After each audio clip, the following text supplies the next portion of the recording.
আমাৰ মুছলমান ধৰ্মাৱলম্বী লোকসকলক এইটো মেছেজ দিব বিচাৰিছোঁ যে আমাৰ নবী সাল্লাল্লাহু আলাইহি ওয়াসাল্লামে কৈছে যে ৰোজা ভংগ হোৱাৰ বহুত কাৰণ আছে। তাৰ মাজৰে পৰা কিছুবিলাক কাৰণ হ'ল এই যে আমি ৰোজা থকা অৱস্থাত কোনো বস্তু খাব নোৱাৰিম, কোনো বস্তু পান কৰিব নোৱাৰিম, আৰু বহুতো কাম আছে যিসকল কাম কৰিলে আমাৰ ৰোজাটো হালকা হৈ যায়, যেনেকুৱা মিছা কথা কোৱা, কাৰো লগত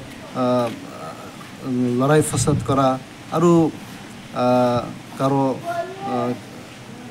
গিবত কৰা, এই ধৰণৰ আৰু বহুত কাম আছে যিসকল কাম কৰিলে আমাৰ ৰোজাটো যদিহে ভংগ নহয় কিন্তু আমাৰ ৰোজাটো হালকা হৈ যায়।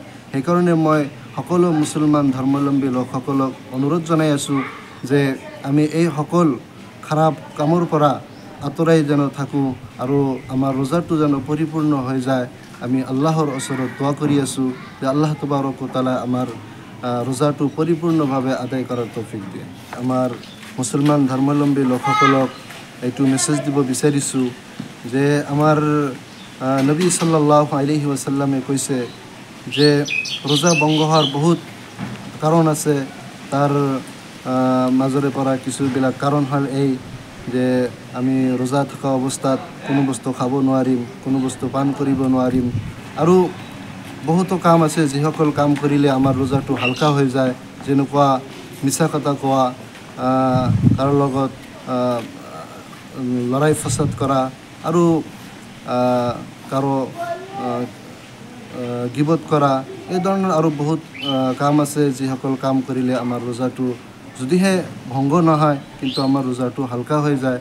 সেইকাৰণে মই সকলো মুছলমান ধৰ্মাৱলম্বী লোকসকলক অনুৰোধ জনাই আছোঁ যে আমি এই সকল খাৰাপ কামৰ পৰা আঁতৰাই যেন থাকোঁ আৰু আমাৰ ৰোজাটো যেন পৰিপূৰ্ণ হৈ যায়।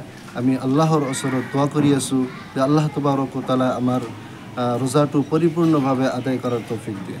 আমাৰ মুছলমান ধৰ্মাৱলম্বী লোকসকলক এইটো মেছেজ দিব বিচাৰিছোঁ যে আমাৰ নবী সাল্লাল্লাহু আলাইহি ওয়াসাল্লামে কৈছে যে ৰোজা ভংগ হোৱাৰ বহুত কাৰণ আছে। তাৰ মাজৰে পৰা কিছুবিলাক কাৰণ হ'ল এই যে আমি ৰোজা থকা অৱস্থাত কোনো বস্তু খাব নোৱাৰিম, কোনো বস্তু পান কৰিব নোৱাৰিম, আৰু বহুতো কাম আছে যিসকল কাম কৰিলে আমাৰ ৰোজাটো হালকা হৈ যায়, যেনেকুৱা মিছা কথা কোৱা, কাৰো লগত লৰাই ফচাদ কৰা, আৰু কাৰো গিবত কৰা, এই ধৰণৰ আৰু বহুত কাম আছে যিসকল কাম কৰিলে আমাৰ ৰোজাটো যদিহে ভংগ নহয় কিন্তু আমাৰ ৰোজাটো হালকা হৈ যায়। সেইকাৰণে মই সকলো মুছলমান ধৰ্মাৱলম্বী লোকসকলক অনুৰোধ জনাই আছোঁ যে আমি এই সকল খাৰাপ কামৰ পৰা আঁতৰাই যেন থাকোঁ আৰু আমাৰ ৰোজাটো যেন পৰিপূৰ্ণ হৈ যায়। আমি আল্লাহৰ ওচৰত দোৱা কৰি আছোঁ যে আল্লাহ তাবাৰক ও তাআলা আমাৰ ৰোজাটো পৰিপূৰ্ণভাৱে আদায় কৰাৰ তৌফিক দিয়ে।